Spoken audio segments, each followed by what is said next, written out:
Oi pessoal, tudo bem com vocês? Espero que sim, na medida do possível. Então, hoje a gente vai falar sobre se homens podem ser feministas. O que vocês acham aí? Já conseguiram pensar alguma coisa sobre essa questão, que é uma questão para o movimento feminista?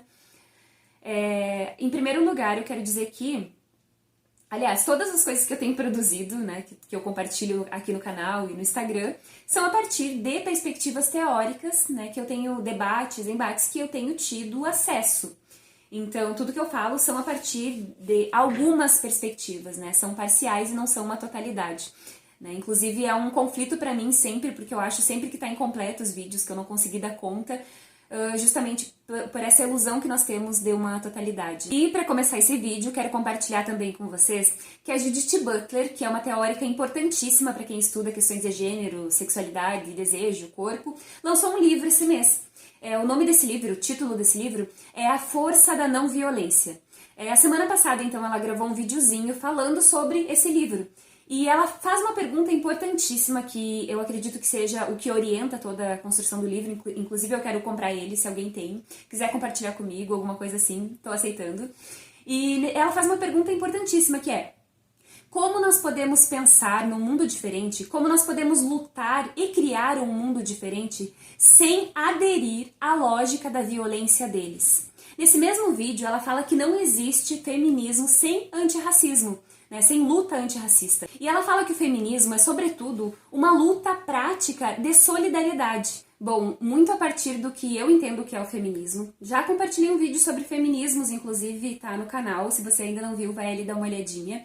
Muito a partir do que eu entendo que é o feminismo, que é uma prática inclusiva e não exclusiva, eu acredito, e foi com esse intuito, inclusive, que eu criei o canal, né, que nós temos que dialogar, estar dispostos a dialogar com as pessoas. Eu não vejo outra forma, principalmente falando a partir da minha área, que é a área da educação e da comunicação. Né? Então, é claro que a gente não vai ficar que nem louca tentando dialogar com as pessoas que não estão nem aí para a nossa luta ou não querem ser pessoas aliadas, porque tem pessoas que ainda estão muito engajadas na lógica do combate, né? E eu penso muito sobre isso. O que é a lógica do combate? É a lógica masculinizada, a lógica da guerra, né? Que eu tenho que combater as pessoas, que é um inimigo, tenho que acabar com elas, né? E eu acredito muito na lógica do debate, né? Que eu consigo construir um mundo e pensar um mundo diferente através do diálogo.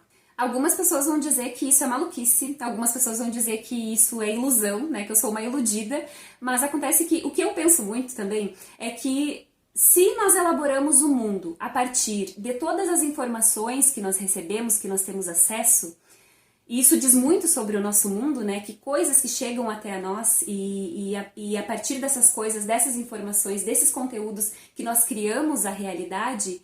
Então, o que eu penso é que se outras realidades, outros contatos, outras formas de ver o mundo chegarem até a mim, eu vou ter condições de elaborar uma forma diferente de estar no mundo. Por isso eu acredito nessa disputa mesmo que nós vivemos, ocupando esses lugares, que é para repensar e reinventar o imaginário social, a partir da nossa capacidade de imaginação. Né? Porque essa capacidade de imaginar é a mesma possibilidade de criar uma outra realidade. E a Bell Hooks, ela nos fala no livro Feminismo é para Todo Mundo, no último tópico do livro dela, ela nos fala dessa potência que é a imaginação. Porque imaginando um mundo além da realidade é a possibilidade de criá-lo. Uma sociedade opressora que vive às custas de dominação e de exploração, ela afeta a todos, né? Todos, a todas, a todos nós. E embora uns muito mais que outros, é claro, nem se compara, eu já falei isso em vários vídeos, mas acontece que nós temos que desfazer essa ideia dicotômica, sabe, entre o bem e o mal, porque, e aí eu vou abrir um parênteses, porque é claro que existem pessoas que são muito ruins porque querem, porque gostam, porque têm o prazer, mas, fechando esse parênteses, ficar dentro dessa ideia entre o bem e o mal é acreditar que sempre nós somos do bem, né? E estudando o feminismo, principalmente considerando o feminismo interseccional, nós sabemos que em muitas escalas, muitas vezes nós também somos opressoras e opressores, né? Então essa ideia dicotômica ela acaba prejudicando muitas vezes o movimento.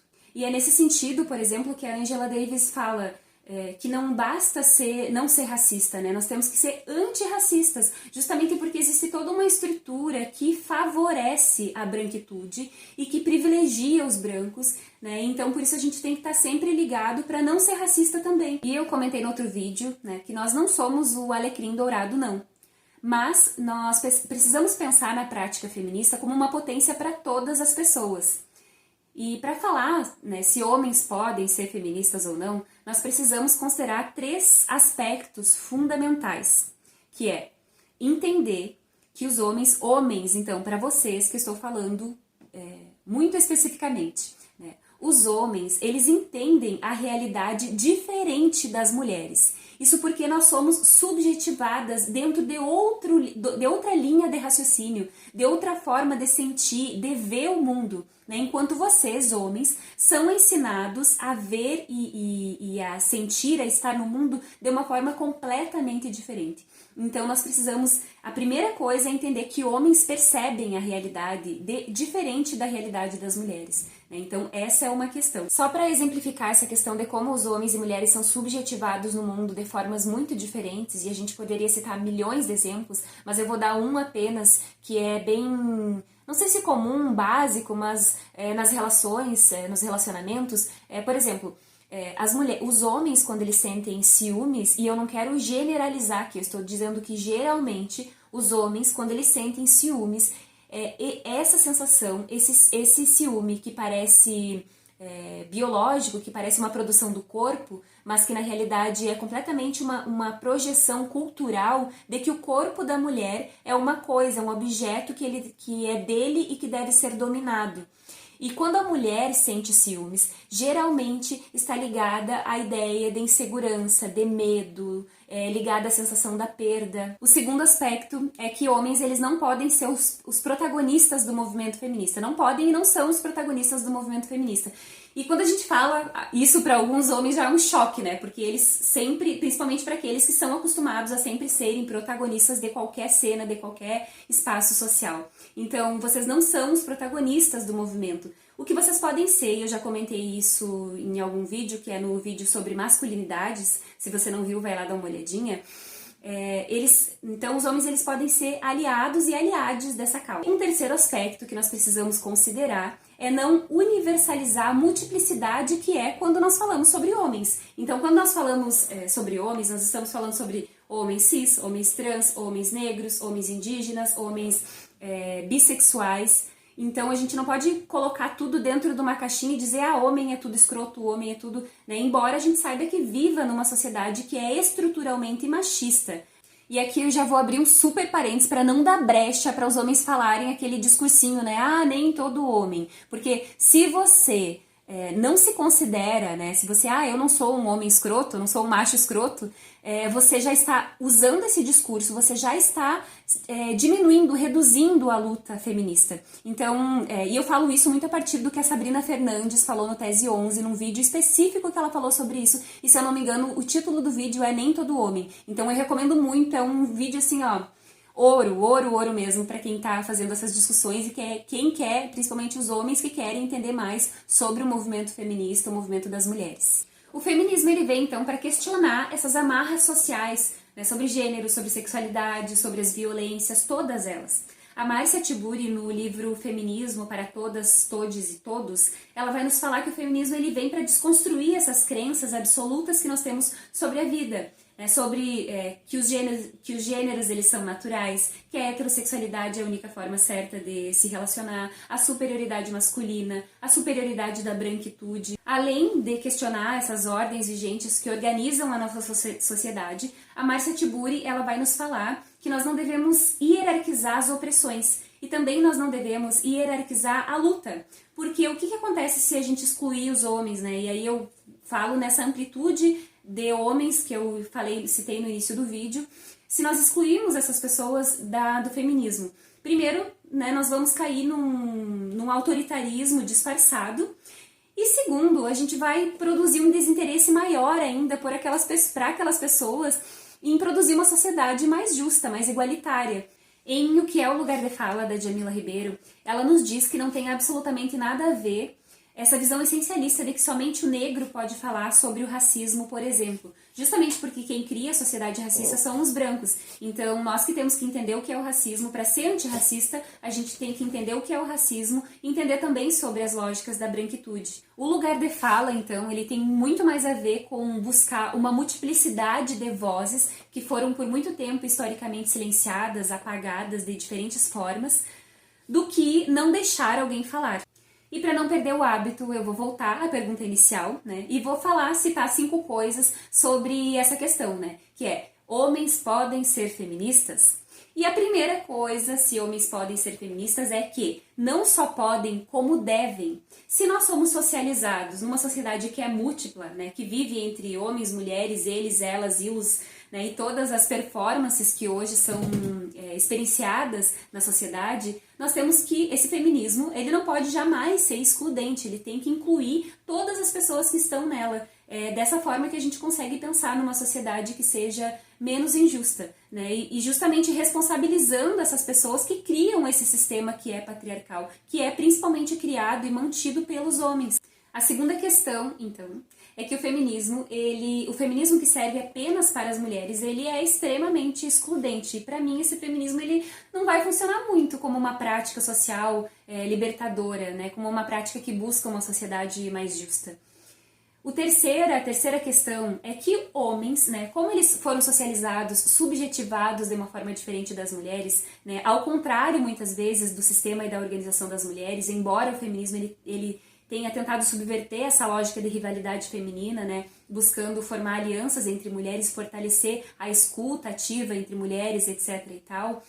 Os homens eles foram socializados para se escutar, para se espelhar uns aos outros, para seguirem uns aos outros, né? Uma sociedade entre homens, como quase uma organização homoafetiva entre homens, né? Porque homens se escutam, se escrevem, se leem, o que nos leva à quarta questão, que é nós precisamos de uma sociedade de homens que escutem as mulheres, que desnaturalizem a ausência, né? Se tem um ambiente corporativo, empresarial, qualquer ambiente social, e não há mulher ali, e se há mulher, há apenas uma mulher branca para dizer que está ocupando um espaço feminino ali, tá errado, gente, tá errado. Então, nós precisamos de homens que escutem mulheres, que desnaturalizem essa falta. E a quinta questão é muito mais uma reflexão. Eu tenho buscado nesse espaço, né? Quem está acompanhando há mais tempo talvez já tenha percebido que eu gosto muito da pedagogia, da dúvida, da incerteza, da pergunta. Então, a quinta questão é perguntar que laços nós estamos construindo, que tipo de laços nós queremos construir para o movimento, né? E que tipo de alianças nós queremos formar e que tipo de movimento nós formamos quando nós resolvemos excluir pessoas desse movimento. Para encerrar esse vídeo, então, ser um homem feminista não é falar para uma mulher o que é ou o que não é o feminismo. Não é falar para uma mulher como ela se sente ou como ela deve se sentir. Absolutamente não se trata disso. Ser um homem feminista tem muito mais a ver em escutar as mulheres. Sobretudo, ser feminista, ser um homem feminista é escutar as mulheres. A Marcia Tiburi ela vai dizer que é o exercício de uma ético-política da escuta. Então, os homens que querem ser aliados das lutas, das pautas feministas, eles devem se informar sobre o que é o feminismo, eles devem ler mulheres e denunciar os sistemas, as práticas opressoras que acontecem às vezes muito sutis, né, as práticas de dominação entre os homens nas suas relações sociais. Eles devem parar, né, tentar estancar esse pacto narcísico entre os homens, porque se as regras do jogo social são organizadas e mantidas através da perspectiva dos homens, é possível os homens romperem com esses sistemas para criar um outro mundo possível através da diferença? Fechando o vídeo, pessoal, vou pedir para vocês, deixem um comentário aqui e conta pra gente se tem homens feministas na sua vida, se tem homens que ajudam, que são aliados na causa, né, desconstruindo ideias, não consentindo com as lógicas machistas entre os homens com seus amigos, né, e deixa um comentário falando sobre como os homens eles podem ajudar esse aliado de fato nessa luta. Quero agradecer a vocês que vêm me acompanhando, pedir para vocês se inscreverem no canal, curtir o vídeo, para que ajudar esse conteúdo a ser mais socializado na internet. E espero que vocês tenham gostado, que eu tenha colaborado com esse debate. É sempre uma preocupação minha, eu estou colaborando com vocês nas temáticas que eu tenho me proposto a fazer. Sigam também o perfil no Instagram, Desfazendo Ideias, no qual eu compartilho textos e várias informações que eu utilizo aqui nos vídeos. E muito importante também, pessoal, muito importante seguir pessoas que estão fora do padrão heteronormativo, cis, branco, nos canais digitais. Então é importante seguir os homens trans, importante seguir homens indígenas, homens negros, para saber também o que eles estão falando e como eles estão sendo super aliados nessa luta contra as opressões, contra sistemas de dominação e de opressão na nossa sociedade. É isso então, um beijão, até o próximo vídeo, não se esquece de se inscrever aqui no canal e também de me fazer alguma sugestão de temática, se você quiser, se sentir à vontade, pode mandar inbox, pode deixar aqui nos comentários também. Beijos, até!